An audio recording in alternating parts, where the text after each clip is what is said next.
علمائے اہل سنت کی جیتی جاگتی تقریروں کا مرکز الفاروق کیسٹ ہاؤس، خیالی اڈا، گجرانوالہ۔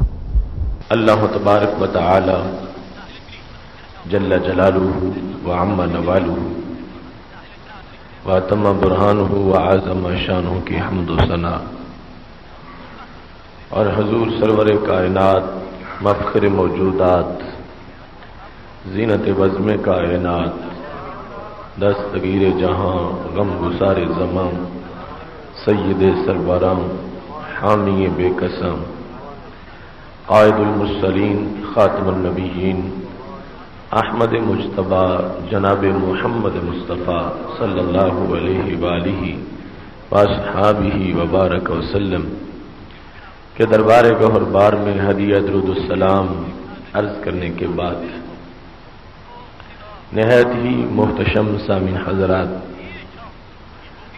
رب ذوالجلال کے فضل اور توفیق سے آج ہمارے خطبہ جمعۃ المبارک کا موضوع ہے مسئلہ علم غیب کی 10ویں قسط۔ میری دعا ہے خالق کائنات جل جلالہ ہم سب کو قرآن و سنت کا فہم عطا فرمائے اور قرآن و سنت کے ابلاغ و تبلیغ اور اس پر عمل کی توفیق عطا فرمائے۔ آپ میں سے اکثر نے یقیناً مسئلہ علم غیب کی پہلی 9 اقساط سماعت کی ہوں گی، اور آج 10ویں قسط ہے۔ ابھی اس کے بعد انشاءاللہ بہت سی اقساط باقی ہیں، اور آپ اس سے یہ اندازہ لگائیں کہ ہمارے نبی علیہ الصلوۃ والسلام کی ایک ایک شان کے بارے میں کتنی آیات ہیں اور کتنی احادیث ہیں، اور نبی اکرم صلی اللہ علیہ وسلم کی عظمتوں کو قرآن و سنت میں کس قدر اجاگر کیا گیا ہے۔ آج کے موضوع میں بالخصوص یہ بات ہے کہ رسول اکرم صلی اللہ علیہ وآلہ وسلم کو رب کائنات نے منافقین کے بارے میں علم غیب عطا فرما رکھا تھا۔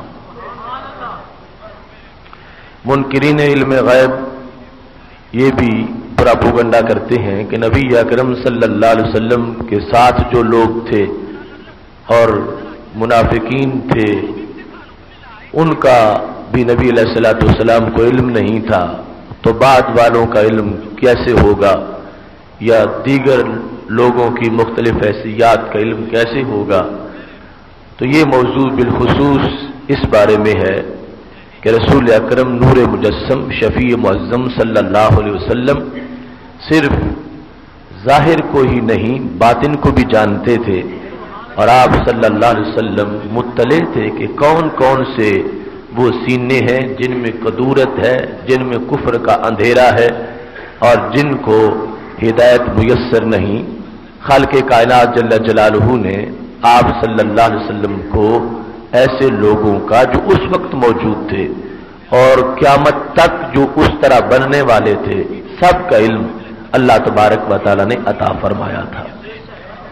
پہلی قسط میں یہ بات میں نے بیان کی تھی بخاری شریف کے حوالے سے اور تفسیر خازن کے تفصیلی شان نزول کے لحاظ سے کہ علم غیب پر سب سے پہلا اعتراض ہی منافقین کا تھا، اور انہوں نے جس وقت رسول اکرم صلی اللہ علیہ وسلم نے یہ فرمایا تھا اوردت علی امتی فی صورہا فی الدین کما اوردت علی آدم، کہ جس طرح حضرت آدم علیہ السلام پر ان کی پوری نسل اور اولاد کو پیش کیا گیا، ایسے ہی مجھ پر میری پوری امت کو پیش کیا گیا۔ او علم تو، اور پھر مجھے علم دیا گیا، من یؤمن بی ومن یکفر بی، کہ ان میں سے کون کون سے مومن ہیں اور کون کون سے کافر ہیں۔ اور یہ میں نے بتایا تھا کہ اس لفظ امت کا یہاں پر مطلب یہ ہے کہ امت کی 2 قسمیں ہیں، ایک ہے امت اجابت اور دوسری امت دعوت۔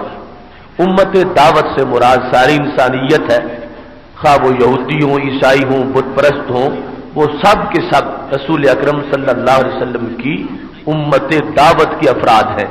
لیکن امت اجابت صرف وہ ہے جنہوں نے آپ کا کلمہ پڑھا ہے۔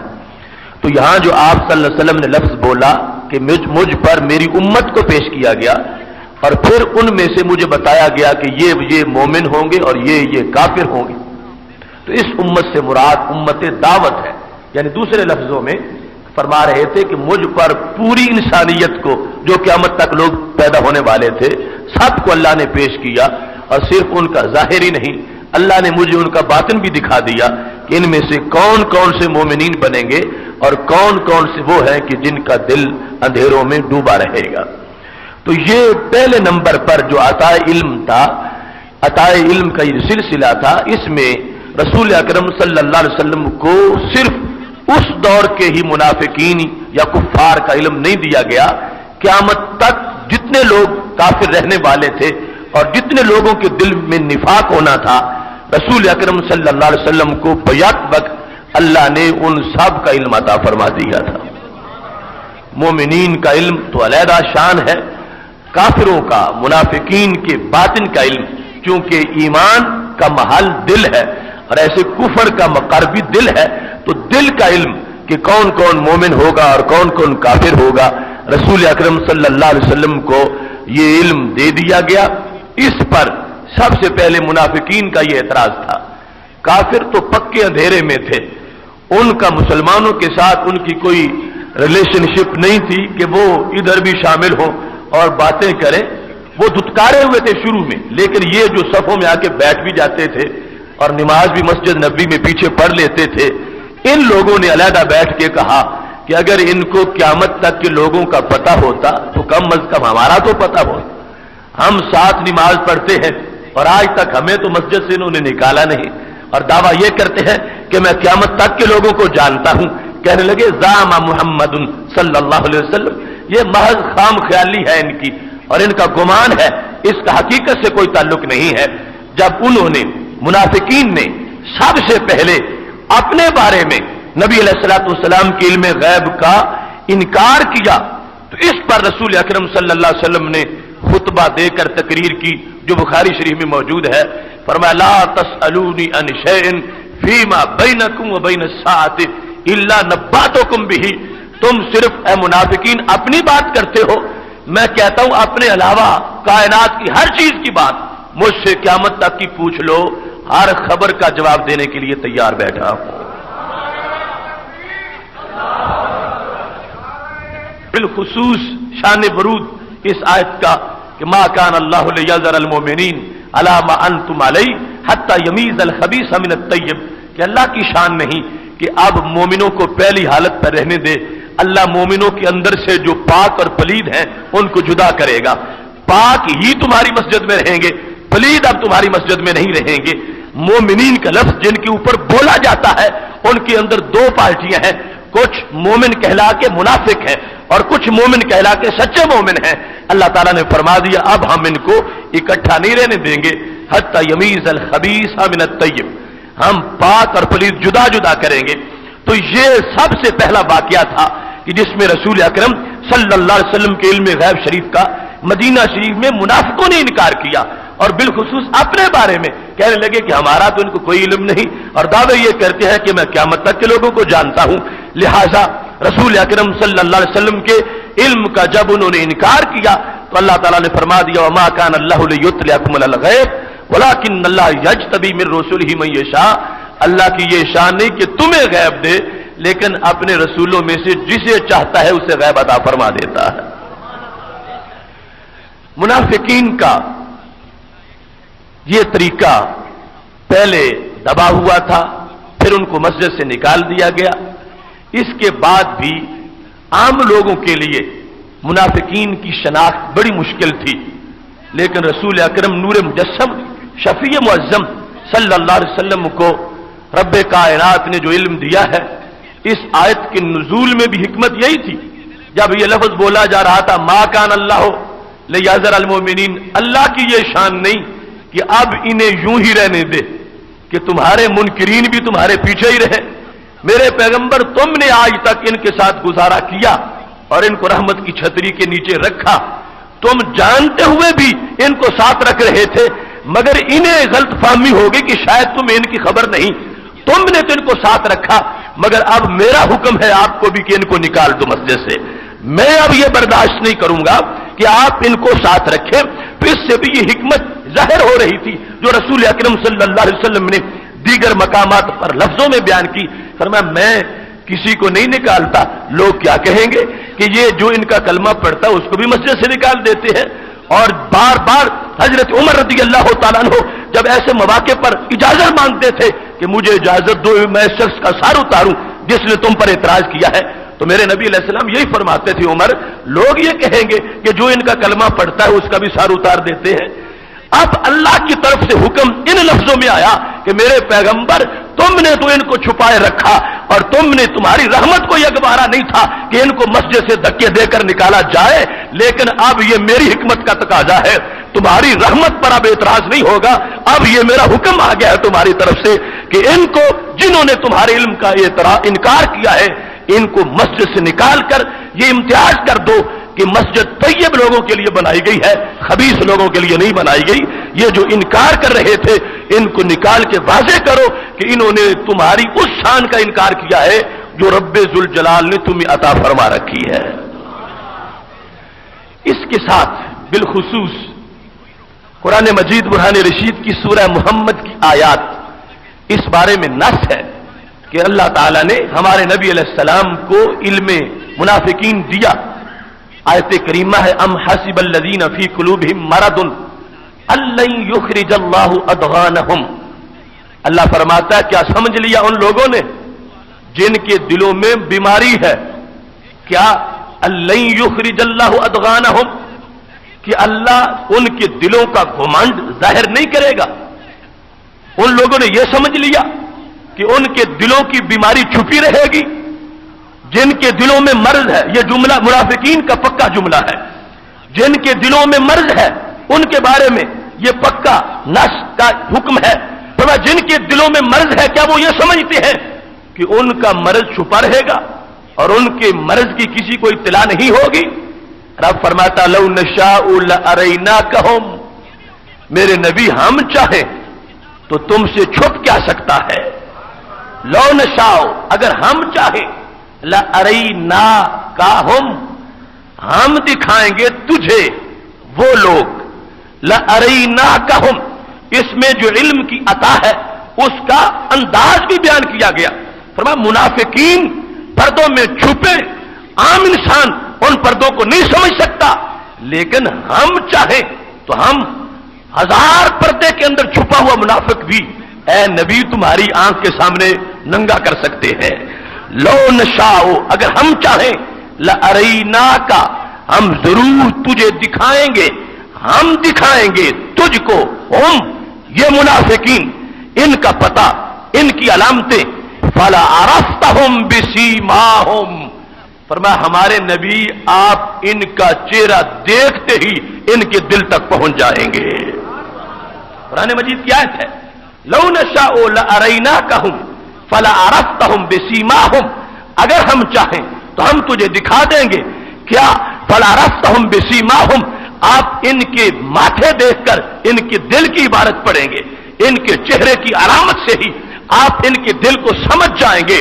اور پھر فرمایا یہ تو تھا لو نشاء اگر ہم چاہیں، اور پھر فرمایا ہم نے تجھے کیا دے دیا فلا عرفتہم بسیماہم ولتعرفنہم فی لحن القول، اے ہمارے نبی صلی اللہ علیہ وسلم ہم نے تمہارے لیے چہرہ دیکھنے کی بھی ضرورت نہیں رکھی کہ تم منافق کا چہرہ دیکھو تو پھر پتا چلے، فرمایا دیوار کے پیچھے سے بولے گا اس کی آواز سے تم جان جاؤ گے کہ یہ منافق ہے۔ وَلَتَعْرِفَنَّهُمْ آپ ضرور ان کو پہچانتے ہیں، ضرور جانیں گے۔ کیسے؟ دیکھ کر، فرمایا نہیں دیکھنا بھی کوئی ضروری نہیں، کیسے؟ فی لحن القول، بات کے اسلوب سے، بات کی آواز سے، بات کے لہجے سے، وہ دیوار کے پیچھے ہو، وہ اندھیرے میں کھڑے ہو، پھر بھی آپ جانیں گے۔ چہرہ ان کا دیکھ کر منافقت کو جاننا یہ بھی بڑا علم ہے، لیکن ہم نے چہرے کی احتیاطی بھی نہیں رکھی۔ اے ہمارے نبی صلی اللہ علیہ وسلم ہم نے تجھے یہ شان دے دی ہے. اور سورہ محمد میں اللہ کا فرمان ہے فی لحن القول، وہ بولتے جائیں. پھر بھی دیکھو گے، اور یہ بھی صرف ان پر حکم مرتب کرنے کے لیے، ورنہ ساری کائنات سمیٹ کر ہاتھ کی ہتھیلی پہ یوں رکھی ہے جیسے رائی کا دانہ ہوتا ہے. اس وقت کے منافقین کو بھی دیکھ رہے ہیں اور قیامت تک کے منافقین کو بھی دیکھ رہے ہیں، پر اب بالخصوص شرعی حکم لگانے کے لیے جس میں یہ آواز اور لہجہ ہم نے رکھا ہے تاکہ لوگوں کے سامنے بھی ان کو اب معین کر دو، اور ان کی خود دلیل کی وجہ سے کہ یہ جو بول رہا تھا یہ لوگوں منافق ہے، ورنہ اپنے علم پر تو سب کو بتا سکتے تھے. فرما ہم نے سب کچھ تمہارے لیے دلوں کے معاملے بھی کھول کے رکھ دیے ہیں. محتشم سامعین حضرات، یہی وجہ ہے کہ جس وقت جنگ تبوک سے واپسی پر منافقین آپس میں باتیں کر رہے تھے، رسول اکرم صلی اللہ علیہ وسلم نے وہ باتیں سن لی اور اللہ نے قرآن کی آیات نازل کر دیں. اس میں مختلف تفاسیر اور مستند متقدمین کی جو تفاسیر ہیں وہ واقعے کی مختلف جہتوں کو بیان کیا گیا ہے. در منصور میں یہ ہے کہ جس وقت تبوک سے واپسی تھی تو منافقین آ رہے تھے اور یہ کہہ رہے تھے، کہنے لگے یظنو، یہ ہمارا نبی معاذ اللہ یہ گمان کرتا ہے، یفتح لہ قصور الشام، کہ اس کے لیے شام کے محلات کھول دیے جائیں گے. یہ غیب کی خبر پر اعتراض تھا کہ یہ کہتے ہیں، کیونکہ نبی علیہ السلام کا یہ تبوک کا جنگ تو بعد کا معاملہ ہے. آپ نے جب خندق کے پتھر توڑے تھے اور بڑا پتھر سامنے آ گیا تھا اور صحابہ نے کہا تھا یہ ٹوٹتا نہیں ہے، تو میرے محبوب علیہ السلام نے اللہ اکبر کا پڑھ کے جس وقت اس پہ ہتھوڑا مارا تھا چمک نکلی تھی. فرمایا میں نے دیکھا ہے شام کے محلات میرے غلاموں کے قدموں کے نیچے آ گئے ہیں. یہ مضمون ان کے سامنے تھا. تو آپ تنقید کر رہے ہیں علیحدہ. آتے ہوئے رات کو کہنے لگے ہمارا نبی معاذ اللہ یہ گمان کرتا ہے کہ شام کا فاتح بن جائے گا اور شام کے محلات اس کے لیے کھل جائیں گے اور شام کے قلعے اس کے لیے مفتوح ہو جائیں گے اور وہاں ان کے جھنڈے لہرائیں گے. یہ گمان کرتا ہے، حالانکہ ان کو ایسا کوئی علم نہیں. دیکھو ہم اب کتنی کوشش کر رہے ہیں جنگوں میں جہادوں میں، یہاں معاملہ جو ہے وہ کتنا زبردست مقابلہ ہے، شام تک ان کے امتی کیسے پہنچیں گے. یہ انہوں نے رسول اکرم صلی اللہ علیہ وسلم کے بارے میں جب بات کی، نبی علیہ الصلوۃ والسلام کو ان کی ان باتوں کا پتہ چل گیا. مدینہ شریف میں پہنچے، فرمایا فلاں فلاں لوگ آ جاؤ. ان کو بٹھا لیا، فرمایا تم نے یہ باتیں کی ہیں؟ تو کہنے لگے ہم نے تو کوئی بات ایسی نہیں کی. جب یہ مکالمہ ہو رہا تھا تو خالق کائنات جل جلالہ نے آیت کی شکل میں اس کو بیان کر کے قیامت تک کے مومنوں کے لیے راہ نجات کو واضح کر دیا. رسول اکرم صلی اللہ علیہ وسلم نے ان کی غیب میں اس گفتگو کو پکڑ لیا کہ تم نے میرے بارے میں یہ کہا اور بالخصوص میرے علم پر تم نے اعتراض کیا اور تم نے میری خبر پر تنقید کی اور تم نے میرا مذاق اڑایا اور تم نے یہ کہا کہ یہ کیسے فاتح بن سکتے ہیں. یاد رکھو علم غیب کا منکر ہونا یہ بھی بہت بڑا جرم ہے، لیکن اس کو رنگ مذاق میں بیان کرنا اس سے بھی بڑی ہلاکت ہے. اور یہ دونوں غلطیاں ان لوگوں میں موجود تھیں اور آج بھی ان کے نقش قدم پہ چلنے والے لوگوں کا انداز مذاق والا ہوتا ہے. آیت قرآن کو سن کر ان لوگوں کو اپنا محاسبہ کرنا چاہیے کہ وہ جو تبوک سے واپسی پر لوگ آ رہے تھے ان میں کسی نے بت کو سجدہ نہیں کیا تھا، ان میں سے کسی شخص نے نماز کی فرضیت کا انکار نہیں کیا تھا. انہوں نے کیا کہا تھا؟ انہوں نے طرز مذاق میں یہ کہا دیکھو یہ نبی خبریں دیتے ہیں کہ شام فتح ہو جائے گا، کیسے ہو سکتا ہے. انہوں نے مذاق کے طور پر جب ہمارے نبی علیہ السلام کے علم غیب پر انکار کیا اور تنقید اور اعتراض کیا، خالق کائنات جل جلالہ نے آیت کو نازل فرما دیا. وَلَئِن سَأَلْتَهُمْ لَيَقُولُنَّ إِنَّمَا كُنَّا نَخُوضُ وَنَلْعَبُ. میرے نبی اب جب ان سے آپ پوچھو گے کہ تم کیا کہہ رہے تھے، فرمایا یہ ضرور کہیں گے انما كنا نخوض ونلعب، کہ محض ہم تو ہنسی کھیل میں تھے، رات کا وقت تھا، سفر بڑا لمبا تھا، سفر گزارنا تھا، تو ہم نے ایک سٹوری شروع کی ہوئی تھی، اور ہم کوئی غدار نہیں ہے، اور ہم کوئی منافق نہیں ہے، اور ہم کوئی بے وفا نہیں ہے۔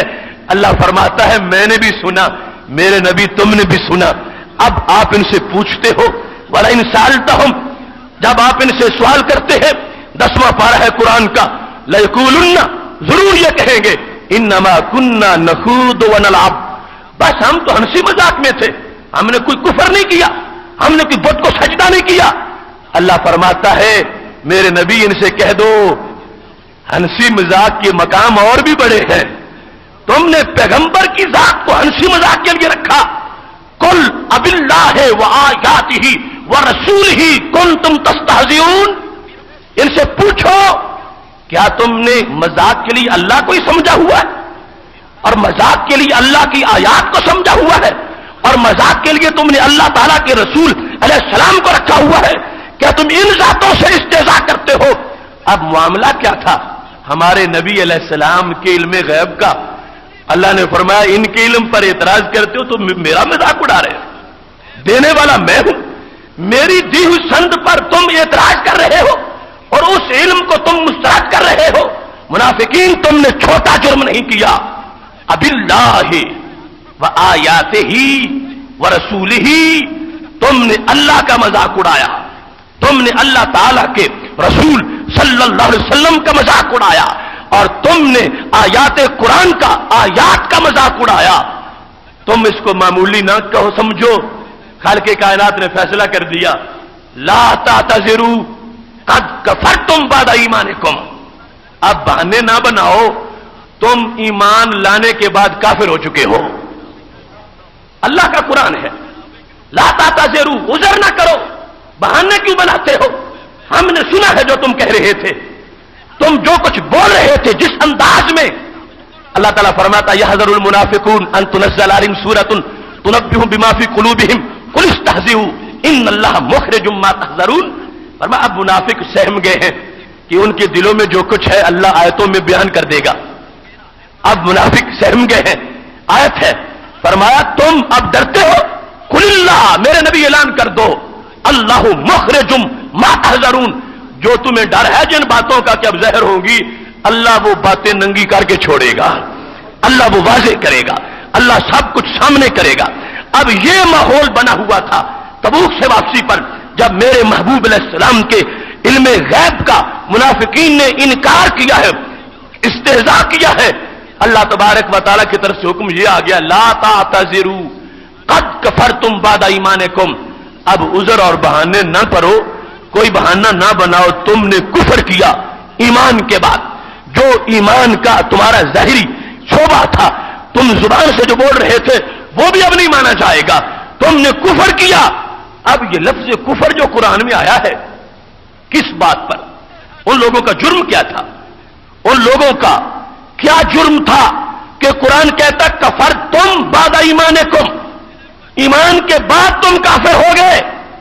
یہ اس صورت میں نہیں کہ انہوں نے کہیں بت کو رستے میں سجدہ کیا، یا انہوں نے اللہ کی توحید کا انکار کر دیا، یا انہوں نے باس بعد الموت کا انکار کر دیا، یا انہوں نے ایمان بالملائکہ اور ایمان بالکتب کو چھوڑ دیا، یا انہوں نے نماز کی فرضیت کا انکار کر دیا۔ نہیں نہیں میرے بھائیوں، انہوں نے ہمارے نبی علیہ السلام کے علم کا انکار کیا اور اس کو مذاق کی شکل میں بیان کیا۔ اللہ فرما رہا ہے اب معافیاں نہ مانگو، تم عذر کر رہے ہو، تم عذر کر رہے ہو، عذر پیش کر رہے ہو، یہ محض بہانے ہیں، ہم جاننے والے ہیں قد کفرتم بعد ایمانکم، تم ایمان لانے کے بعد کافر ہو گئے ہو، اور ہم نے اپنے محبوب علیہ السلام کے کان اتنے وسیع بنا رکھے ہیں، تم جہاں بول رہے تھے یہ تمہاری باتوں کو سن رہے تھے۔ دوسرا شان نزول یہ ہے کہ جس وقت رسول اکرم نور مجسم شفیع معظم صلی اللہ علیہ وسلم رات کو سفر کر رہے ہیں تو منافقین پیچھے پیچھے ہیں، اور کیا بولتے ہیں؟ طبرانی نے معجم کبیر میں جو لکھا ہے، کہنے لگے کہ یحدثنا محمد صلی اللہ علیہ وسلم ان ناقۃ فلان فی مقام فلان فی یوم قضا وما یدریہ بالغیب، کہ ہمیں یہ نبی یوں بیان کرتے ہیں، اتنا بھی بیان کر دیتے ہیں کہ اس وقت فلاں کی گمشدہ اونٹنی فلاں صحرا میں کھڑی ہے، فلاں درخت کے پاس ہے اور فلاں جگہ ہے. یہ باتیں بھی ہمیں ویسے بیان تو کرتے رہتے ہیں، لیکن وما یدریہ بالغیب، ان کو غیب کا کیا پتا، یہ غیب کیا جانے. خبریں دیتے ہیں مگر یہ سچی نہیں ہوتی. معاذ اللہ، وما یدریہ بالغیب، ان کو غیب کا پتہ ہی کوئی نہیں، یہ غیب جانتے ہی نہیں ہیں. جس وقت انہوں نے یہ بات کی تو اللہ فرماتا ہے قد کفرتم بعد ایمانکم، ایمان لانے کے بعد تم کافر ہو گئے ہو. تم نے کیوں استہزاء کیا، تم نے کیوں توہین کی، اور کیوں تم نے یہ بات بیان کی. یہاں یہ مضمون بھی بڑا قابل غور ہے کہ نبی علیہ الصلوۃ والسلام کے بارے میں بولتے ہوئے کتنا بندے کو محتاط ہونا چاہیے. اب یہاں وہ بظاہر ایک جملہ بول رہے ہیں، لیکن اس کا مضمون اپنی جگہ کہ وہ کتنا گندا ہے، لیکن اس کا طریقہ جو ہے اس پر خاص گرفت کی گئی ہے. اللہ تعالیٰ فرماتا ہے قل استہزئوا، میرے نبی ان سے کہہ دو کر لیں جتنا کرنا ہے مذاق. قل استہزئوا، جس طرح اللہ تعالیٰ فرماتا ہے قل اعملوا، جو کچھ تم نے کرنا ہے کر لو، میں قیامت کے دن پوچھوں گا تم سے. کفر کرنا ہے تو کر لو، یہ مطلب نہیں کہ میں خوش ہوں کفر کرو، یہ مطلب ہے کہ میں پوچھوں گا تم کیا کر رہے ہو. ایسے ہی فرما دیا میرے نبی صلی اللہ علیہ وسلم، قیامت تک کے ایسے لوگوں کو فرما دو کر لے مذاق، کیا تمہارا بگاڑ سکیں گے، لیکن میں پوچھوں گا کہ مذاق کیسے کیا جاتا ہے. اب اس مقام پر رسول اکرم نور مجسم شفیع معظم صلی اللہ علیہ وسلم آپ کی طرف سے جو اللہ تعالیٰ کو آپ کو حکم ہے اللہ تعالیٰ کی طرف سے، یہی آیات ہے جو نازل ہو گئی اور ان لوگوں کا انکار کیا گیا کہ تم نے یہ لفظ کیوں بولے وما یدریہ بالغیب، کہ ان کو غیب تو آتا ہی نہیں اور خبریں ویسے ہی دیتے جاتے. ایسے ہی البحر المحیط کے اندر یہ بھی موجود ہے کہ رسول اکرم نور مجسم شفیع معظم صلی اللہ علیہ وسلم نے 70 کے نام گنے کہ یہ منافق ہیں، اور اللہ نے قرآن مجید کی آیت ان کے بارے میں نازل کر دی. لیکن بعد میں یہ بات پیش نظر تھی کہ ان منافقوں کے بیٹے پکے مومن تھے، اور یہ بات سامنے رکھی گئی کہ اگر ہمیشہ یہ نام قرآن میں پکارے جائیں گے تو یہ جو بیٹے ہیں پکے، ان کے پکے مومن، ان کی بڑی حوصلہ شکنی ہوگی اور ان کے لیے بڑی مشکل بن جائے گی. تو پھر ان کے نام منسوخ کیے گئے. رسول اکرم صلی اللہ علیہ وسلم نے واضح طور پر ان ناموں کا تلفظ کیا، ان کو بیان کیا کہ منافقین کون کون سے ہیں اور ان کے نام کون کون سے ہیں، اور اس کے بعد اس کو منسوخ کر دیا گیا اس حکمت کے پیش نظر کہ یہ جو کچھ ہے وہ ہے، لیکن ان کے بیٹوں میں صحیح ایمان آ چکا ہے اور ان کی حوصلہ شکنی نہ ہو جائے، ان کے دل کی رضا جوئی کے لیے یہ کر دیا گیا، ان ناموں کا حذف کر دیا گیا. لیکن یہ تو ماننا پڑے گا کہ خالق کائنات جل جلالہ نے جن کے بارے میں آیات نازل کی، اگر سرکار صلی اللہ علیہ وسلم کو ہی اس قرآن کا علم نہیں ہوگا تو اور کسی کو علم کیا ہوگا؟ پھر تو لغو بات ہو جائے گی، پھر تو اللہ کا کلام محمل ہو جائے گا. خالق کائنات جل جلالہ جن کو معین کر کے یہ کلام اور آیات نازل کر رہا ہے، ماننا پڑے گا محبوب علیہ السلام کے سینے میں ان کا علم موجود ہے. اس واسطے فلا عرفتہم بسیماہم ولتعرفنہم فی لحن القول کے بعد سارے مفسرین اس بات کو لکھتے ہیں کہ محبوب علیہ الصلوۃ والسلام کے سامنے آتے جاتے تھے منافقین، یا آواز آتی جاتی تھی، محبوب علیہ الصلوۃ والسلام پھر مطلع ہیں، جانتے ہیں، اور اگر ضرورت پڑتی تھی ویسے پردہ چاک نہیں کرتے تھے، لیکن جب ضرورت پڑتی تھی تو بندوں کے سامنے بھی ان کا تعارف کروا دیتے تھے. اس موقع پر بڑی عجیب بات یہ ہے کہ حضرت حذیفہ بن یمان رضی اللہ تعالی عنہ کا منصب صحابہ میں یہ تھا کہ یہ صاحب علم منافقین ہیں. آج لوگوں نے نبی علیہ السلام کے علم کا انکار شروع کر دیا کہ آپ کو علم نہیں. صحابہ میں جب شعبے تقسیم ہوئے کہ حضرت معاذ بن جبل رضی اللہ تعالی عنہ یہ فقہ بیان کریں گے، اور حضرت ابی بن کعب جو ہیں قرات کے مسائل بیان کریں گے، اور حضرت علی المرتضی رضی اللہ تعالی عنہ یہ جج بنیں گے اور فیصلے کریں گے. اس وقت یہ شعبہ طے ہوا تھا کہ قیامت تک کے منافقین کی بات پوچھنی ہے تو وہ حضرت حذیفہ بن یمان بیان کریں گے.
کہ تدرک للحاکم میں حضرت علی رضی اللہ تعالیٰ عنہ کا یہ قول موجود ہے.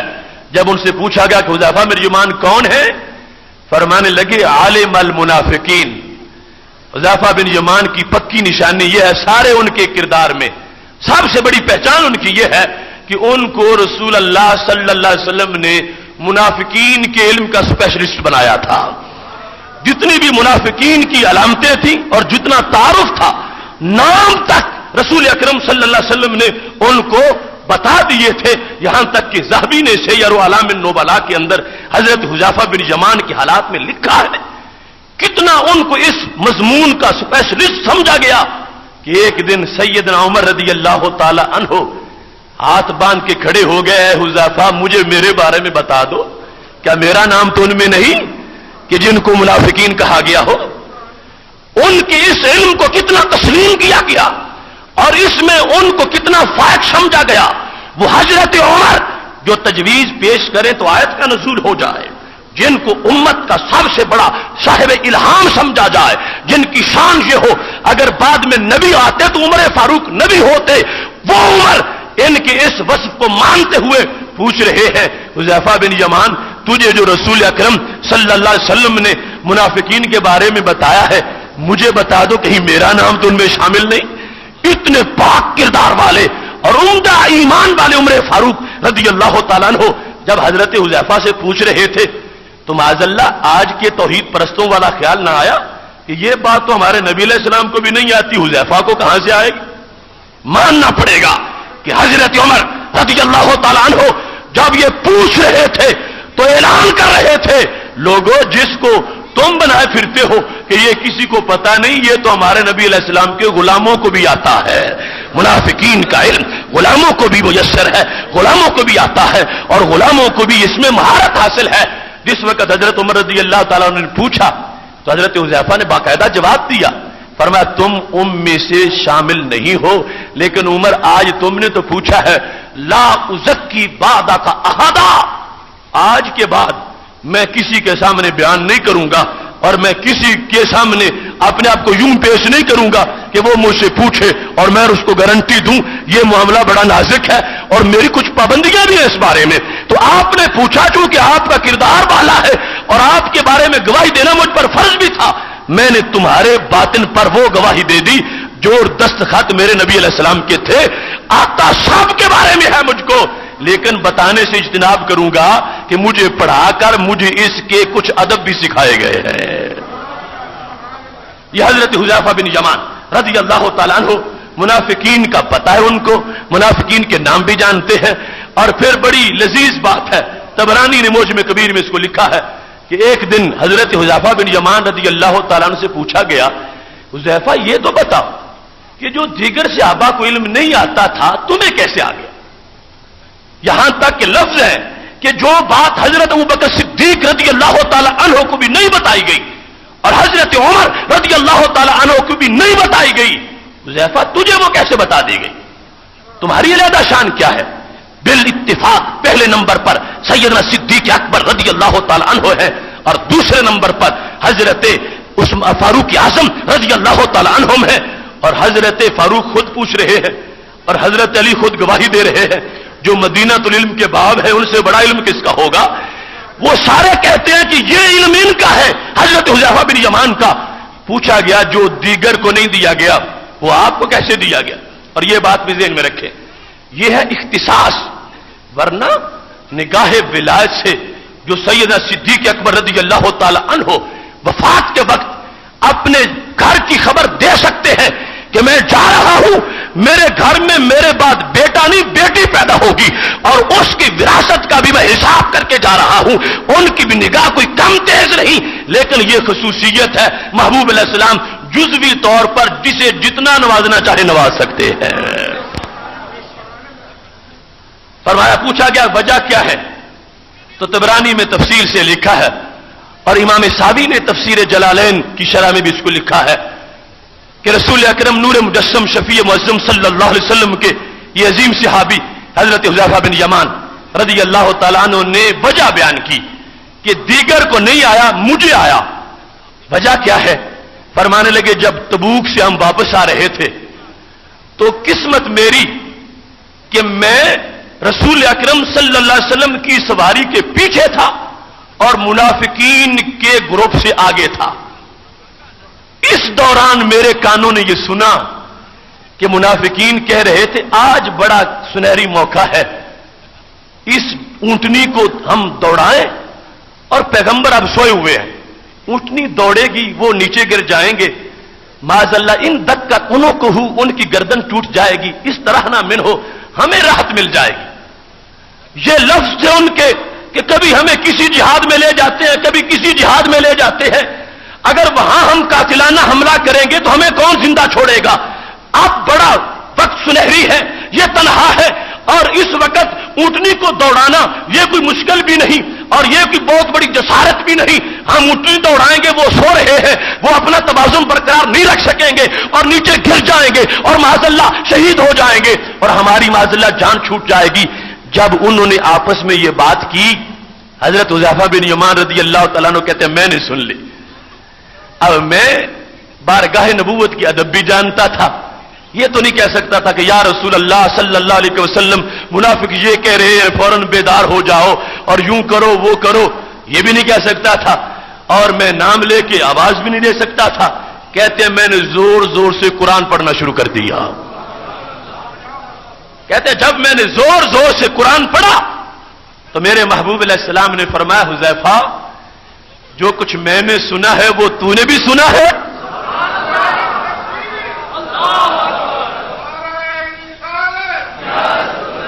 کیونکہ شان یہ ہے تنام عینا یا ولا ینام قلبی, آنکھیں سوتی ہیں دل بیدار رہتا ہے. حذیفہ جو میں نے سنا وہ تم نے بھی سنا. حذیفہ کہتے ہیں یا رسول اللہ صلی اللہ علیہ وسلم ہاں میں نے بھی سنا, اس لیے میں زور سے قرآن پڑھ رہا تھا. پھر فرمایا اتعرفہم, جانتے ہو یہ کون کون ہے؟ میں آگے ہوں, یہ اندھیرے میں پیچھے ہیں اور تم درمیان میں تھے. فرمایا اتعرفہم, طبرانی کے لفظ یہ ہے کہ انہوں نے کہا میں جانتا ہوں, اور ساوی کے لفظ یہ ہے انہوں نے کہا میں نہیں جانتا کہ وہ کون کون سے ہیں. کہتے ہیں جب میں نے یہ کہا یا رسول اللہ صلی اللہ علیہ وسلم میں جانتا ہوں یا یہ کہا میں نہیں جانتا, تو دونوں صورتوں میں کیا تھا؟ عد اسماءہم, نبی علیہ الصلوۃ والسلام نے ہر ایک کا نام لے کے مجھے بتا دیا. اس وقت فلاں فلاں پیچھے ہے, فلاں فلاں بول رہے تھے, فلاں فلاں مجرم ہے, فلاں فلاں کی آواز نکلی ہے, فلاں فلاں نے بولا ہے. حضرت حذیفہ بن یمان بعد والوں کو جواب دے رہے ہیں کہ لوگوں صرف مجھے کیوں آتا ہے؟ اس واسطے کی قسمت میری ہے, میں اس وقت پاس تھا, میرے نبی علیہ السلام نے مجھے ان کے بارے میں بھی بتا دیا اور دیگر کے بارے میں بھی بتا دیا. یہ وقت تھا امتیاز کا, چونکہ محبوب علیہ الصلوۃ والسلام کا دریا رحمت جوش میں آتا ہے تو اس وقت کوئی خاص طور پر نوازا جاتا ہے. اگر بیت رضوان کا موقع ہے اس وقت ہاتھ پہ ہاتھ رکھ کے جب کسی کے ہاتھ کو اپنا ہاتھ کہتے ہیں تو وہ سیدنا صدیق اکبر رضی اللہ تعالیٰ عنہ کا ہاتھ نہیں, وہ حضرت عثمان غنی کا ہاتھ ہے. یہ خاص ان کا اختصاص ہے. اگر پوری قوم میں سے یہ بولنا چاہتے ہیں, ایک وفد آیا ہے کہ ہمیں کوئی میں اپنی طرف سے اچھا سا مبلغ دے دو, فرمایا وہ دوں گا جو میری امت کا سب سے بڑا امین ہے. لوگ منتظر ہیں کہ وہ کون ہے. فرمایا اب دیکھ لو, میں تمہیں اپنی امت کا ابو عبیدہ دے رہا ہوں, میں امین دے رہا ہوں. جب پوچھا گیا رسول اکرم صلی اللہ علیہ وسلم سے کیا بدر خیبر کو فتح کرنا ہے, آج جھنڈا کس کو دیں گے؟ فرمایا علی المرتضی رضی اللہ تعالی عنہ کو یہ آج کرامت دی جائے گی اور عزت دی جائے گی. تو یہ مختلف اوقات میں مختلف نوازشات ہوتی تھیں. بالاتفاق اجماعی طور پر سب سے بڑی فضیلت سیدنا صدیق اکبر رضی اللہ تعالی عنہ کی ہے, اور یہ شعبہ جات کے اندر بعض اختصاص تھے اور تخصص تھے ماہرین کے. محبوب علیہ الصلوۃ والسلام دن کو بھی نوازتے ہیں, رات کو بھی نوازتے ہیں. کہیں یا ربیہ تو سل کہہ کے رات کی تنہائیوں میں فرماتا ربیہ جو کچھ تو نے مانگنا ہے مانگ لے. وہ جو کوزہ بھر کے دیتے ہیں پانی کا, ان کی نوازشات کی باری آ جاتی ہے. اور کہیں تنہائیوں میں اگر تبوک کے سفر میں صرف تھوڑے سے سفر کے اندر, باقی آگے پیچھے تو دیگر صاحب بھی ساتھ ہیں, اگر یہ تنہا ساتھ آ جاتے ہیں تو قیامت تک ان کو علم منافقین کا حصہ دے دیا جاتا ہے. فرمایا صحابہ کو اور تابعین کو یہ وجہ تھی کہ مجھے رسول اکرم صلی اللہ علیہ وسلم نے نواز دیا اور مجھے اختصاص دے دیا. تو اس موضوع سے پتہ کیا چلا؟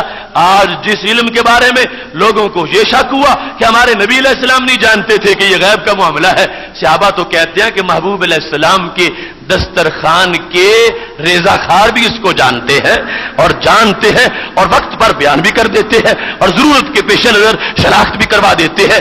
تو یہ ہے علم منافقین جو کہ رسول اکرم صلی اللہ علیہ وسلم نے بعض کے لیے اس کا اظہار بھی فرما دیا تھا. سنن النبی و ایامہ صلی اللہ علیہ وسلم، یہ ابن سعد کی کتاب ہے 2 جلدوں میں. سنن النبی و ایامہ کی دوسری جلد میں رسول اکرم صلی اللہ علیہ وسلم کے علم شریف پر پورا ایک باب انہوں نے مرتب کیا ہے اور متقدمین محدثین میں سے ہے. اس موقع پر انہوں نے یہ حدیث لکھی کہ رسول اکرم صلی اللہ علیہ وسلم کو منافقین کا کتنا علم تھا. کہتے ہیں کہ نبی اکرم صلی اللہ علیہ وسلم مجمع عام میں بیٹھے ہیں. حضرت ثابت بنانی رضی اللہ تعالیٰ عنہ اس حدیث کے راوی ہیں کہ نبی اکرم صلی اللہ علیہ وسلم نے فرمایا اجتمع ناس فتکلموا، کہ ایک میٹنگ میں کچھ لوگ اکٹھے ہوئے، انہوں نے کچھ باتیں کی اور وہ باتیں مجھ تک پہنچ گئیں، میں نے سن لی. ابھی دیکھو کس قدر رحمت ہے اور شفقت ہے. اللہ تعالیٰ کی طرف سے ابھی وعید نہیں آئی اور ہمارے نبی علیہ السلام پہلے ہی معاملہ رفع دفع کرنا چاہتے ہیں. فرمایا قوموا استغفر اللہ واستغفر لکم، تم نے جو غلطیاں کی ہیں آؤ معافی رب سے مانگو، میں بھی سفارش کرتا ہوں تمہارا گناہ معاف ہو جائے گا. سنن النبی و ایامہ صلی اللہ علیہ وسلم دوسری جلد میں یہ حدیث شریف موجود ہے. جس وقت ہمارے نبی علیہ السلام نے فرمایا اٹھو جنہوں نے علیحدہ میٹنگ میں میرے خلاف باتیں کی ہیں اور میرے علم غیب پر تنقید کی ہے، اٹھو اب معافی مانگو.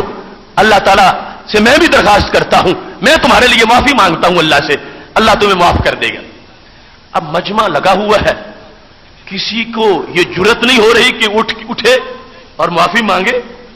اگرچہ موقع بڑا قیمتی تھا مگر چور بننے کی پہچان کروانا مجمع عام میں یہ بھی بڑا ندامت کا مسئلہ تھا. جو بڑے پارساز صوفی بنے ہوئے تھے اور صحابہ کی صفوں میں آ کے بیٹھتے تھے اور تہجد گزار بھی بنے ہوئے تھے اور بہت کچھ کرتے تھے، اور اب پتہ چلنا تھا کہ یہ راہبر نہیں، یہ رہزن ہے، یہ پھول نہیں، یہ کانٹے ہیں، یہ خوشبو نہیں، یہ تو بدبو والے ہیں اور اب ان کو خوشبو والا بنایا جائے گا. بڑا مشکل ہو گیا. ہمارے نبی علیہ السلام بار بار اعلان کر رہے ہیں، کوئی اٹھتا ہی نہیں. تو کیا جملہ بولا میرے محبوب علیہ السلام نے؟ فرمایا لتقومن او لاسمینکم، اچھی بات ہے خود کھڑے ہو جاؤ ورنہ میں ابھی نام لے کے تمہیں کھڑا کروں گا. لتقومن، کھڑے ہو جاؤ جنہوں نے میرے خلاف بات کی ہے، غیب میں بیٹھے ہوئے مجھ سے دور میرے علم پر جنہوں نے تنقید کی ہے اور جنہوں نے باتیں کی ہے. میں کہہ رہا ہوں تم کو کھڑے ہو جاؤ اور تم بھی معافی مانگو، میں بھی اللہ سے درخواست کرتا ہوں. جب کوئی نہیں کھڑا ہو رہا تو کیا لفظ بولے؟ لتقومن او لاسمینکم، تم کھڑے ہو جاؤ ورنہ میں صرف اشارہ نہیں کروں گا، میں نام لے کے بلاؤں گا. ایک ایک منافق کو نام لے کے کھڑا کروں گا، نام لے کے بلاؤں گا. اب دیکھو کتنے وہ گھل مل کے بیٹھے ہوئے تھے اور کس قدر وہ صحابہ کے ساتھ ملے ہوئے تھے. اور اس سے پتہ چلتا ہے کہ ہمارے محبوب علیہ السلام وہ کتنا شرع صدر تھا اور پکا علم تھا. فرمایا مجھے صرف قیافہ نہیں، مجھے نام تک آتے ہیں، اگر تم نہیں اٹھو گے تو اب میں نام بھی بولوں گا. میں ویسے پردہ ڈالتا رہا اور اب بھی چاہتا ہوں خود کھڑے ہو جاؤ تاکہ پھر تمہیں یہ تکلیف نہ ہو کہ ہمیں کان سے پکڑا اور مسجد سے نکالا اور برسر عام ہمیں شرمندہ کیا. معافی چاہتے ہو کھڑے ہو جاؤ، میں تمہیں معافی لے کر دیتا ہوں. لتقومن او لاسمینکم، کھڑے ہو جاؤ ورنہ میں ابھی تمہارے نام لوں گا. رسول اکرم نور مجسم شفیع معظم صلی اللہ علیہ وسلم نے جب یہ جملہ بولا، صحابہ کہتے ہیں فقاموا خزایا متقنرین، اٹھے اور چہرے اپنے کپڑوں میں ڈھانپ رہے تھے. مجلس میں اٹھے اور اپنے چہروں کو کپڑوں سے ڈھانپ رہے تھے اور خزایا رسوا تھے، ذلیل تھے، ذلیل و رسوا تھے. اور اب پہلا مرحلہ جو تھا نبی علیہ السلام کی طرف سے پیشکش کا وہ گزر چکا، اب سرزنش شروع ہو گئی تھی. فرمایا میں نے پیشکش کی، تمہاری معافی تو ویسے ہی بڑی مشکل تھی، میں نے کہہ دیا تھا اٹھو میں معاف کرواتا ہوں، تم نہیں اٹھے اب ہم تمہیں اپنی مسجد میں رہنے بھی نہیں دیں گے, تمہیں یہاں نماز پڑھنے بھی نہیں دیں گے, اٹھو ورنہ میں تمہارے نام لیتا ہوں. اٹھے ہیں قاموا خزایا متقنعین, اپنے چہرے ڈھانپے ہوئے ہیں, ذلیل و رسوا ہو گئے ہیں. نبی اکرم نور مجسم شفیع معظم صلی اللہ علیہ وسلم نے واضح کر دیا, یہ کرم تھا اپنا اور رحمت تھی, ہم نے تجھے چھپایا ہوا تھا, تمہیں غلط فہمی ہو گئی کہ تمہارا ہمیں پتہ نہیں, ہم چھپائے ہوئے تھے اور پردہ ڈال رہے تھے, لیکن اب آرڈر ایسا آ گیا ہے تمہیں رہنے نہیں دیں گے, نام لے کر تمہیں برسریام واضح کریں گے کہ وہ کون سے لوگ ہیں جو نبی علیہ السلام کی شان مانتے ہیں اور کون سے لوگ ہیں جو علیحدہ بیٹھ کے تنقید کرنے والے ہیں. اس مقام پر حضرت حرملہ رضی اللہ تعالیٰ عنہ کا وہ جملہ بھی سامنے رکھو کہ جس وقت وہ آئے تھے نبی علیہ السلام کے پاس, طبرانی نے اس کو روایت کیا ہے, کہنے لگے یا رسول اللہ صلی اللہ علیہ وسلم, آج میں حرملہ چور بن کے آیا ہوں اور آپ کے چادر میں چھپنے آیا ہوں. الایمان ہا ہونا والنفاق ہا ہونا, میری زبان کلمہ پڑھتی ہے, دل نہیں پڑھتا, دل میں منافقت ہے. اللہ سے دعا کرو کہ اللہ میرے دل کو بھی مومن بنا دے. تو میرے محبوب علیہ السلام کا ابر کرم جوش پر تھا, یہ نہیں کہا کہ مجھے تو صرف ڈیوٹی یہ دی گئی ہے زبان کو کلمہ پڑھاؤ, دل کس کا جو ہے رکھے, نہیں, اخذ بطرف لسانہ, زبان کو کھینچ کے پکڑ لیا اور ساتھ یہ دعا کہ اللہم اہد قلبا وثبت لسانہ, اے اللہ اس کے دل کو ہدایت دے دے اور زبان وہ بولے جو دل میں موجود ہو. ورزق حبی وحب من یحبنی, کتنے سال اے اللہ اس کو منافقت میں ہو گئے ہیں, آج اس کا علاج کر, کس طرح اس کو میری محبت دے دے اور میرے صدیق کی محبت دے دے. حبی وحب من یحبنی, منافقت کا علاج ان محبتوں کے اندر ہے. میرے اے اللہ اس کو میری محبت دے اور میرے غلاموں کی محبت دے. حضرت حذیفہ کہتے ہیں ابھی زبان میری آپ نے چھوڑی نہیں تھی کہ میرا دل ایمان سے بھر چکا تھا. اس موقع پر حضرت حرملہ ہے, حضرت حذیفہ نے, حضرت حرملہ نے کہا میرا دل ایمان سے بھر گیا ہے. کہنے لگے یا رسول اللہ صلی اللہ علیہ وسلم, یہ تو بہت بڑی پارٹی ہے جن کا میں سردار تھا, تو اگر اجازت ہو تو میں سب کو لے کے آ جاؤں. تو میرے نبی علیہ السلام نے فرمایا نہیں, من جاءنی کما جئتنی, میرے پاس کمی کوئی نہیں کہ اگر سارے آ جائیں گے تو میں ان کا علاج نہیں کر سکوں گا. نہیں, من جاءنی کما جئتنی, جیسے تم خود آئے ہو ایسے جو خود آ جائے گا میں اس کی بگڑی بنا دوں گا, اس کو میں معافی لے دوں گا, اس کے ایمان کا میں بندوبست کر دوں گا. لیکن اے حرملہ لا تحرک علی احد سترہ, کسی کا پردہ نہ چاک کرو. وہ اگر خود جس طرح ہے رہے, ہم نے دین واضح کر دیا, ان کی اپنی ڈیوٹی ہے, وہ میرے پاس آئیں علاج کروائیں, تم اعلان کر کے ان سب کو اکٹھا کر کے میرے پاس نہ لاؤ. یہ حدیث اس بات کو واضح کر رہی ہے کہ محبوب علیہ السلام کا پردہ ڈالنے کا عالم اور ستار جو مجازی شان ہے وہ کس قدر کی تھی. یعنی یہ عدم علم نہیں تھا بلکہ یہ کریمانہ شان تھی کہ ہم برشریام کسی کو رسوا نہیں کرتے, لیکن ہم یہ بھی چاہتے ہیں کہ جو آئے گا آج اس کو ندامت تھوڑی ہوگی اور حشر کے دن کوئی اس کو سہارا نہیں ملے گا. آج جو آ جائے اے حرملہ جیسے تم آئے ہو, مطلب کیا تھا کہ مجھے اللہ کے اذن سے اس قابل تو سمجھو کہ میں دل میں ایمان داخل کر سکتا ہوں. جو میری اس شان کو مان کر آ جائے گا میں زبان پکڑوں گا, ایمان اس کے دل میں داخل کر دوں گا. رسول اکرم نور مجسم شفیع معظم صلی اللہ علیہ وسلم کو کس قدر علم منافقین ہے. بخاری شریف کی یہ حدیث سامنے رکھیے کہ جس وقت ہمارے نبی علیہ السلام غنیمتیں تقسیم کر رہے تھے, ایک شخص آ گیا, اس کا نام ذوالخویسرہ تھا. اب تقسیم ہو گئی تو اس نے کہا اعدل یا محمد صلی اللہ علیہ وسلم, کہ اے اللہ کے نبی عدل کرو.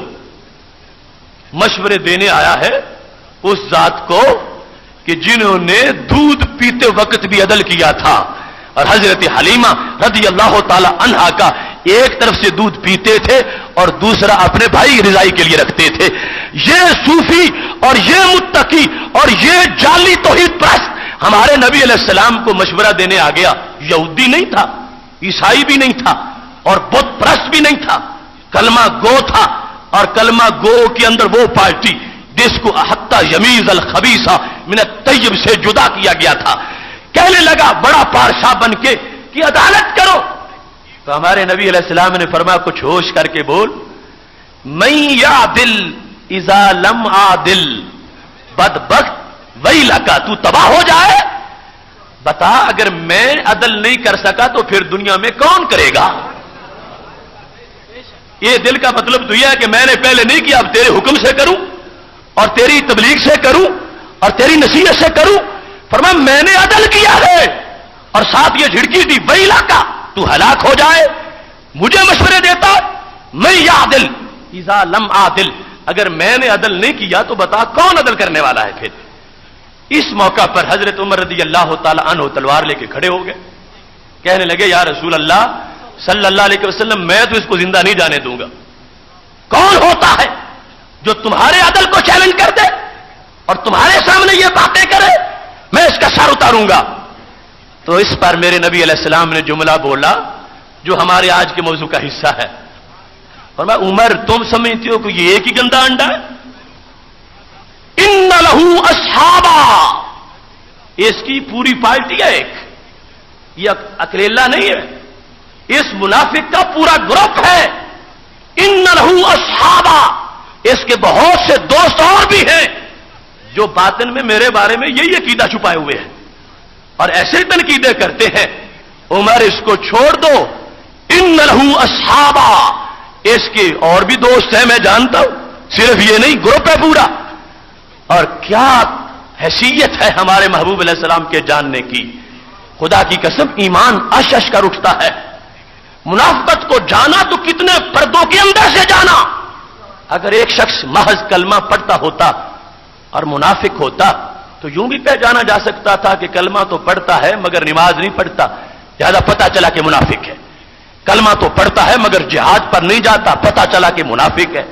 کلمہ تو پڑھتا ہے مگر یہ کار خیر میں شریک نہیں ہوتا، پتہ چلا تو منافق ہے. ایسا کھوج تو عام انسان بھی لگا سکتا تھا، مگر قربان جاؤں میرے محبوب علیہ السلام نے نمازیوں کے اندر سے منافقت کو پہچانا. جب پردے تھے اوپر اور دستانے پہنے ہوئے تھے ان گھنونے سازشیوں نے، تو میرے محبوب علیہ السلام کے جملے کیا تھے؟ فرمایا عمر ان کے اور بھی اصحاب ہیں، ان کی نشانی بتاؤں وہ کیسے ہیں؟ وہ جلد نظر نہیں آتے، وہ کیا کرتے ہیں؟ منافق ہونے کے باوجود وہ کیا ہے؟ فرمایا یحقر احدکم صلاتہ ما صلاتہم وصومہ ما صومہم. فرمایا تم میں سے ایک بندہ ہے صحابہ اپنی نماز اس منافق کے مقابلے میں تھوڑی سمجھتا ہے. اس کے کچھ اصحاب ہیں جو منافق بھی ہیں اور اتنے نمازی ہیں کہ صحابہ تم سے کہیں زیادہ نماز پڑھتے ہیں. یہ لفظ بڑے قابل غور ہے. آج کچھ لوگوں نے یہ سمجھ لیا کہ نماز یہ معیار حق ہے، نماز فرض عین ہے، مومن کی شان ہے اور کسی حال میں بھی چھٹی نہیں.